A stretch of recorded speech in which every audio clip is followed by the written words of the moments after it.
Let me give a round of applause for Mr. Brock Pierce, please.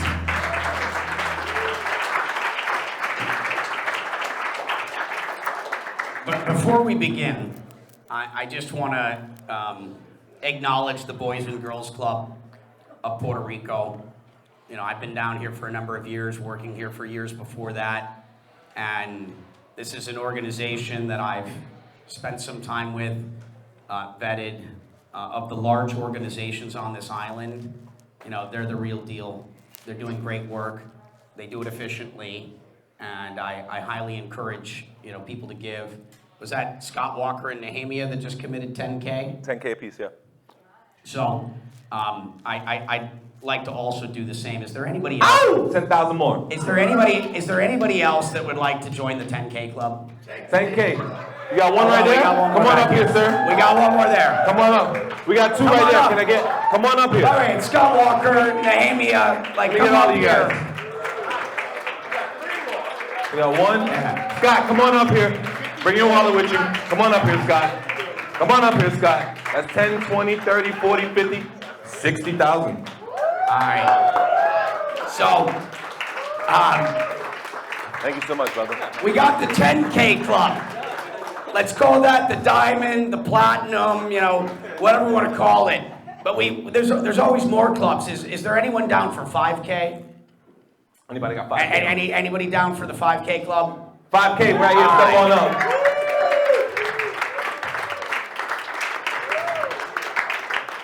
What about the 2,500 club? 2,500. Anybody in the 2,500 club? We got Irene, 2,500. What about the 1K club? 1K. Anybody down 1K? Any 1Ks? Squeeze that $1,000 out of your drink budget. All right, the last club, but to be in the club. And by the way, that probably means invites to things from me that, you know, are probably worth the 500 club. Anybody joining the 500 club, that gets you on my special list. 500, there you go. Hey, who are the guys who told me they wanted to talk to Brock? Where are the guys that said they wanted me to introduce you to Brock? You wanted me to introduce you to Brock, but you better get in the $500 club. You better get in the $500 club. What's wrong with it? There we go. There we go. Yes. Welcome to the Boys and Girls Club. Sign up right there, give them your money. Hey, let's make sure we get a photo of this. Thank you to all the generous people donating to a good cause. That's why we're ultimately here. We're here in life to make a difference, to make the world a better place, and we have an opportunity to make an impact. Governments only have a few real levers, right? There's only a few things they can do to incentivize behavior. And I think it's worth pointing out a couple of history lessons. Let's talk about Singapore or Dubai. Dubai was desert with some water. It doesn't have oil. Most people don't know that. That place was built with vision and foreign direct investment. Facts. It's done entirely with economic development. The facts are the facts. This is beyond provable. Anyone that studies economic development knows this. Get my number from him. As a government, certainly in a place like Puerto Rico that has had a population in decline for a long time and lost industry and other things, you have to attract capital. And I don't mean just financial capital. You need intellectual capital. There's a lot of that in this room. Social capital. You know, you need social capital. I'd say spiritual capital. That depends on each and every one of your views. And what Puerto Rico is doing here is clearly attracting those things, and in a very highly concentrated way. You know, everyone in this room, I assume, is very rich in one of those ways. Remember, wealth is not just money. We have our gifts. What's a billionaire, Brock? Well, I believe that I'm a big fan of redefining concepts and words, right? In the last century, you know, certainly the end of the last century, this concept of a billionaire became very popular because I view life kind of like a game. And a lot of people are playing the default game. The default game of measuring their success by the money, or the things that they have. I decided in the game of life to go into the options menu and to play a different game. I play the game of impact. I measure my success in life not by what I have, but by what I give, by the impact I have at the end of every day, saying, did I do something to make the world a little bit better? Did I positively impact the lives of people? Did I teach them something that will, with each one teach one, allow that positive impact, that high frequency vibration, to continue to create ripple effects in the world. And so a billionaire to me is not someone with $1 billion. It's someone who's positively impacting the lives of 1 billion people. And that doesn't mean you and you alone. It takes teamwork to make this collective dream work.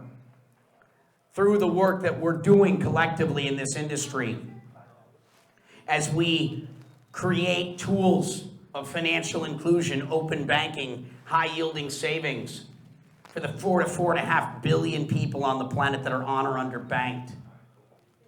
Your participation in this industry is doing that. You are well on your way to being future billionaires, the kind that matter, the kind that left a lasting impact on the world as we democratize opportunity in the world and make it available not just to the 1%, but everyone. Right? As we bring transparency to the world, as we create greater accountability in the world, as we create better systems through that transparency that allow us to measure the impact of our actions. I mean, this is game-changing stuff, analogy or pun intended. And so it's important, that we do this work. This government created incentives to attract capital, but there has to be success, measurable success. And it's little things or big things, however you wish to measure what's happening here today with this great organization. This is huge. Yeah, it's good, but this is the start. Correct. This ain't enough. It ain't enough.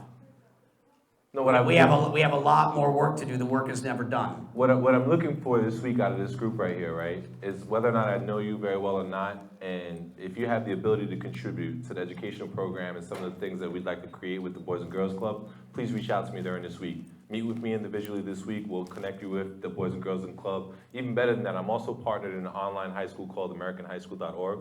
We actually have experience in creating online curriculum. So sometimes you may not be aware that it may not take that much of your attention to create a curriculum based on your core competencies. But get with me, let's see what we can do, how we can exactly help this program specifically. And there are many ways to contribute. And it doesn't just have to be to this organization, and it doesn't have to be financial. If you don't have the financial means or resources, there are many ways to contribute to good causes and good things in your life. You can contribute your time. Mentorship. There's a lot of volunteering that you can do with a lot of great organizations. Many hands makes work light. There are many ways to contribute. If you've got, gifts, figure out how to give them. In my speeches in the past, I haven't said this in a long time, but I'll go back in time a tad. Because I believe that we all have the potential to be superheroes. I believe that we all have gifts, innate gifts, and our purpose and our passion are linked. When you figure out, I like this Japanese concept of ikigai, which is when you figure out the things that you're good at, the things that you love, and the things that the world needs, that is this concept. And when you do that, it doesn't matter if you're successful. Because success isn't a destination, it's a journey. And it doesn't mean success maybe in the way that you're currently defining it. Because if you're doing something that you love, and you're good at it, and it's making a positive impact in the world, it doesn't matter if you succeed by your definition, because you're doing something that you're going to enjoy. And it is going to help you continue to become your best, higher self. And these are the things that ultimately unlock your innate superpowers and allow you to become one of those. And, you know, maybe that's not the right analogy for everyone. It's just an analogy, you know, that, you know, some people will resonate with. You know, we do live in a time of Marvel movies and otherwise, so I like that analogy. I hope it resonates with some of you. And, you know, how you show up. And I used to, you know, get pitched all the time at every event. And just to assist in that process, you know, as someone that views life as a little bit of a game, I would give people, you know, cheat codes for my game, you know, as the game master of my life, right? And, you know, I said, you know, this happens a lot of times, and so I want to assist you in understanding how to play my game if you're looking for something from me. Rule number 1, don't come up to me and immediately pitch me.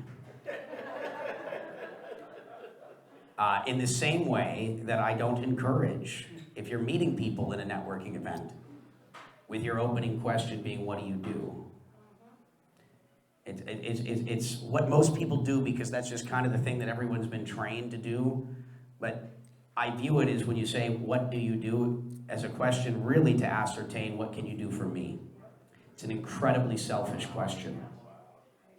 You're trying to quickly determine whether or not this person has something to give you or offer you, and that is not how you show up in life. You show up trying to figure out what I can do for you.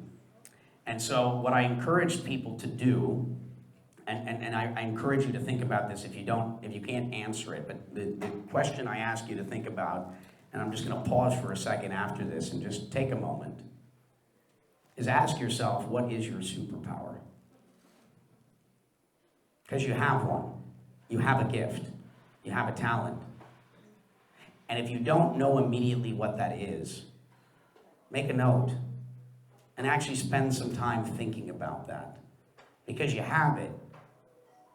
And what I encouraged people to do at the conferences years ago was to no longer go up to someone and introduce themselves or ask the question of, here, what do you do? But here's what my gifts are. Because when you introduce yourself that way, the other person might say, oh, really? Johnny over here is looking to meet someone with that gift. And what you do is you start to create this environment where you're connecting dots and you're putting people and skills together. You're pairing up in a way to create impact collectively. And, or other ways, it doesn't need to be, what's your superpower, but, something other than, what can someone do for you? It's a really important thing, and why that matters to me is I'm not motivated by money. Making more money doesn't interest me. And so people coming up being like, hey, Brock, I got an idea, you can make more money. I'm like, yawn. It's going to be the next billion-dollar company, Brock. It's going to be the next, it's going to change the world. And I'm going to get very rich doing it. But now you're getting to the point. I don't want to hear about another way to make money. I want to hear, kind of what your purpose is, what your passion is, what you're here to do, what it is that you're trying to do, and more importantly, why. Why are you doing it? And that's where I start to get interested. You're like, oh, I want to go build something in Puerto Rico in an area where no one else will or can. I want to go do something in this place that's forgotten because Puerto Rico has a food security problem. I want to go help build co-ops and assist small farmers to do something because we are what we eat, or, and it's not about your success. It's about something that you wish to contribute to, an area in which you wish to make an impact. And then once I understand what you're doing and why, the why, that's where the conversation begins. It's where the relationship starts. I don't put money into things unless we have some sort of relationship. I don't want to work with people I don't want to hang out with, or people where we don't have aligned, goals, objectives, and missions. And I think from a community sort of development perspective, this is something I encourage everyone to ponder, because this will also help you in your discerning, your discernment of who to work with and why. This is a very effective filter. I hope some of that resonated and as a value to any of you listening. I have a question for you, Mr. Pierce. What is your superpower? I've got a big bag of tricks, but I'll talk about a couple of them. One that is typically not understood because it doesn't fit into most of your university, business school programs. But the role of a storyteller is a very important role that is generally not listed. But you'll notice amongst things that work and work well, the art of storytelling, the ability to communicate effectively what it is that a project, mission, organization, company, nonprofit, whatever, what you're doing, to effectively communicate succinctly what that is. There's magic in that. It's a very important skill, and you'll notice when you see the things that succeed and didn't succeed, they normally had a good storyteller that understood how to deliver the message, to spread the word in such a way that others could then repeat it, could recycle it, could reuse it, which is an interesting one. I was being asked outside, another one which I don't encourage people to do because I think sleep is good, sleep is healthy, but I barely sleep. Brock, me and you, neither one of us sleeps. I barely sleep, mostly because I'm so motivated by the Sleep is good. The state of the world. Humanity, civilization has never been tested like we're being tested now. At a global scale, we face very real existential threats. Economic division, racial division, political division, environmental challenges, geopolitical challenges. If ever there was a time to act, now's the time. And so I only do things that no one else is doing, can do, will do. If someone else is doing it that is doing it with good intentions, like, I'm not looking to compete with anybody. I don't want another job. I'm not tired, but let's say I carry a heavy load. And so, there's a long list of things of skills that I've developed over the course of my life.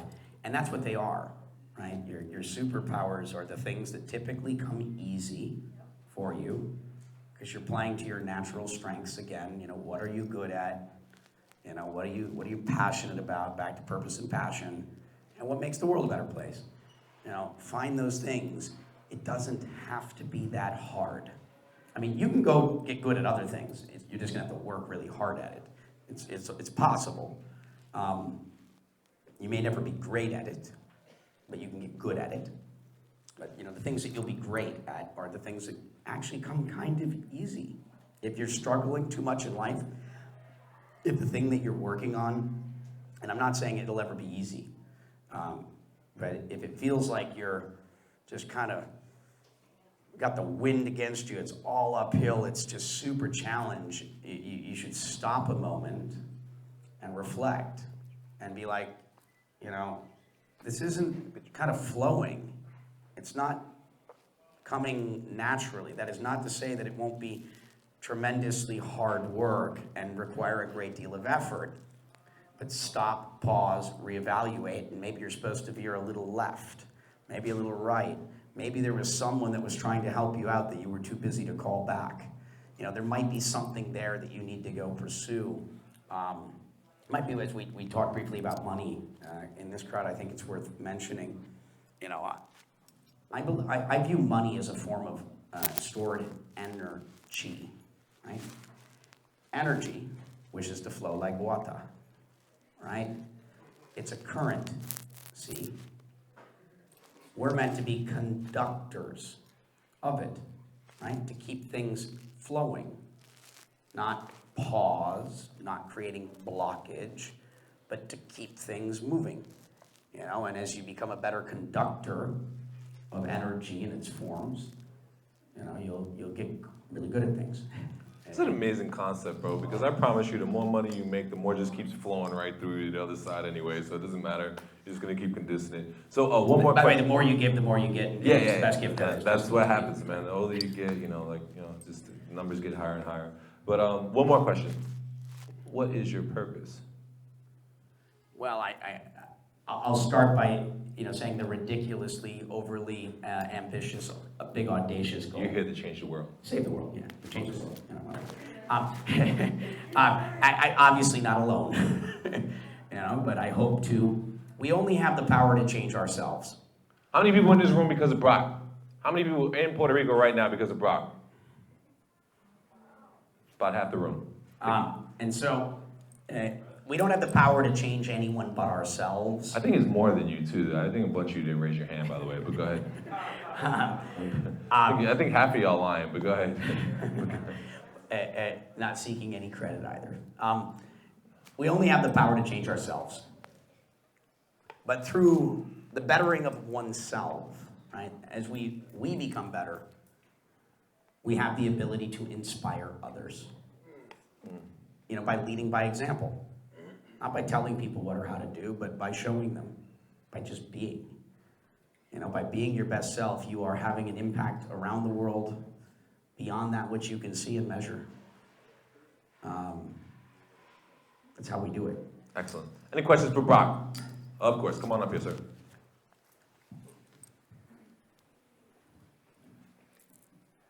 What's up, Brock? I just had a simple question. What's easy for you to understand, but hard for everybody else?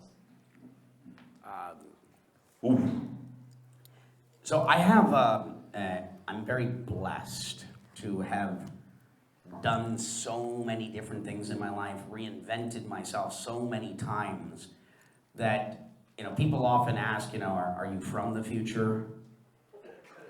Do you have a crystal ball? Do you see the future? Do you see around corners? Do you create the future? And the closest thing that I can provide you kind of data for to explain to the rational, logical mind how some of this is done, which is simple, is I have more information than almost everyone. I have a better data set. And through all that life experience, the combination of pattern recognition that it's like Malcolm Gladwell will talk to you about in the 10,000 hours. It's when you've devoted enough time to enough things. And so a number of things in the areas in which I focus come somewhat easily because I've done the time. I've done the work. Sometimes people get a little frustrated because they're like off pursuing something and it's not happening, but there's also the prerequisite knowledge and experience. I generally won't work on anything. This isn't a perfect number, but I'm just going to throw out an analogy, a concept that is not...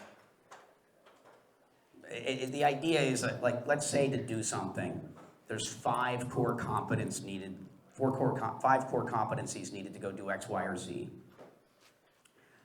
I won't historically work on anything where I don't have at least 3 of the 5 boxes checked, where I've done something in my life where that skill was needed or this skill was needed.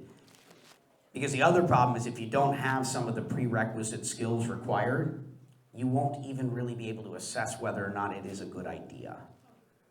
Because you just don't have the knowledge to know. And when and this is like as an investor, I typically, unless it's like really heartfelt, shared purpose, passion, typically won't fund things that I don't know anything about. I will sometimes in Puerto Rico. It's like the only exception. Actually, people call me and ask me to fund things that don't fit into my areas of focus internationally, and they're like, Brock, will you help fund this thing that's for food and blah, blah, blah, blah. I go, well, that's not really an asset class that I'm looking at unless you want to come do it in Puerto Rico. If you want to come do it here, I'm kind of open-minded to just about anything. If it's going to help Puerto Rico in some meaningful way, and you know how to do it in a way with integrity that is going to help, empower Puerto Ricans, not just yourself. And so, but generally that's kind of the case, because if you don't have that prerequisite knowledge, someone pitches you an idea, it kind of all sounds good, because you're hearing a passionate person pitch their concept and what they want to do, and it all kind of sounds good. Most entrepreneurs that are out there pitching their ideas, maybe not all, but at least a lot, kind of at least know how to sell the dream, because they bought into it themselves. But if you don't have any, at least baseline understanding of the things that they're doing, how do you discern what to spend your time on? And so it's back to the lesson of sort of discernment. And so, it's easy. It comes through having done the work, and then having the discernment of knowing where to focus. Play to your strengths. There's only so much time in the day. You can't do everything for everyone, and invest your time, your most valuable resource, wisely. And know when to say no, right? Or to be like, oh, here's someone to talk to, but you have to be able to do that. You have to pick your battles. I fight a bunch of them, but I also I'm a sucker for good stories.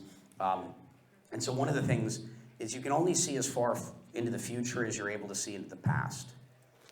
One of the other things that most entrepreneurs have never been taught, if you're a dreamer, a futurist, someone trying to create future outcomes, Look back. If you haven't done the work to understand the past of the sector that you're trying to impact, evolve rather than disrupt, let's call it evolve. If you don't understand the past of the thing that you're attempting to do, the likelihood of you succeeding in creating a future outcome is almost zero. Because you're not fit to create the future. You haven't done the work to learn from the past so as not to repeat those mistakes. That history doesn't repeat itself, but it rhymes. There's a pattern, and we're each allowed to learn our lessons through our errors at an individual level, and sometimes we need to learn the lessons multiple times before it sticks. But collectively, if you're trying to bring something forward, something that is meant to facilitate change in the world, the universe doesn't let you do it unless you actually have taken the time to do the work. And this is a lesson I've never heard anyone mentor, anyone teach when it comes to entrepreneurship, and it's perhaps one of the most valuable lessons for those of you on the front lines of innovation, attempting to create, positive change in the world. It's a really important thing, and if you haven't done enough of your homework around whatever it is that you're trying to do, like if you're working on something in blockchain or crypto, and you don't know all of the major attempts before you that failed, and you can't explain as to why you think those didn't work out, you're not ready. Do your homework. There is, homework required. Any more questions? I don't know if that was a long-winded sort of answer. That was a great answer. We loved hopefully, it.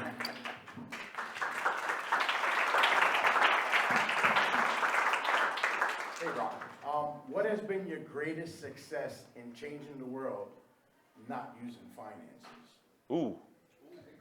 Well, it's probably, to use a direct example, it's the ability to facilitate information. It's to connect people. It's connecting dots, making connections, bringing people together, creating space like what Pedro has done here. To bring people together, right? Bring people together, right? It's important. And I'm so glad that we're back together again. Human beings need to be near other human beings. We need this connection. We need to be able to come together in community, to share our ideas, to connect with each other, to laugh, to smile, to cry, all of these things, right? We're social, creatures in so many ways. And so I spent a tremendous amount of time facilitating, bringing people together so that, you know, we can learn from each other. Let me give you a little bit of flowers, brother.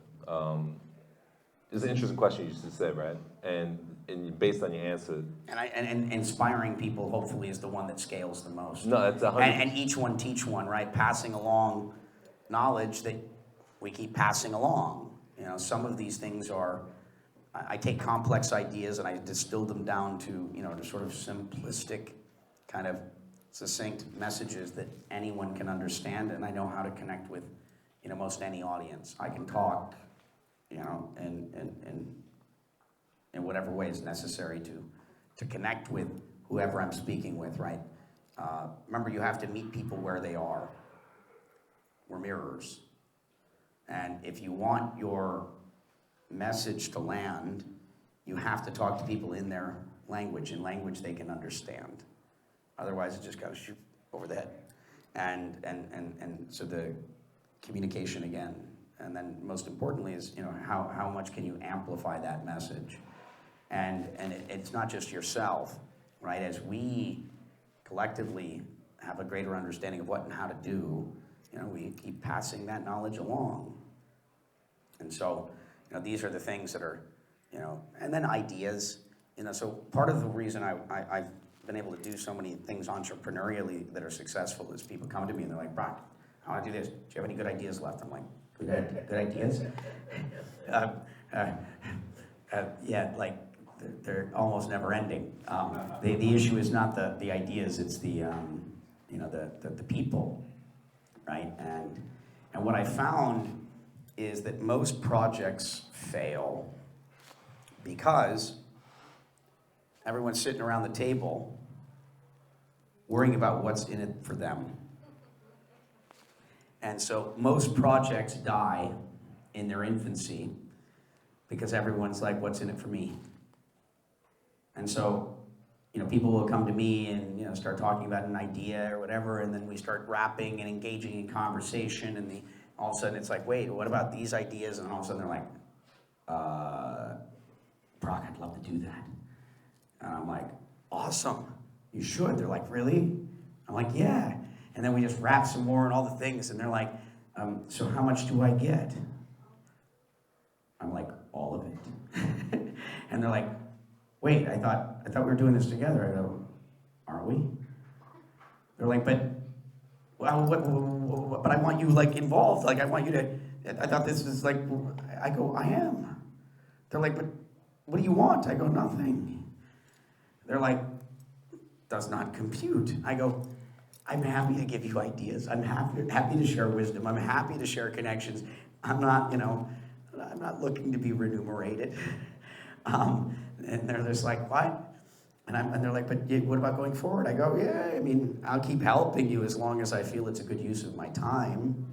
And I tell you what, since you're so worried about what's in it for me, you know, if in 3 to 6 months you feel I've added demonstrable value, not, you know, in giving you this idea, this advice, but, you know, because I did a bunch of other things, you know, helped you with the money or whatever, you know, you can give me, you know, something then.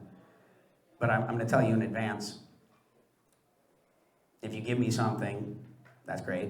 You know, I got to keep giving it away and taking care of people. And if you give me nothing, I'll probably still help you just as much. And then all of a sudden, it's like, all right, this is really weird.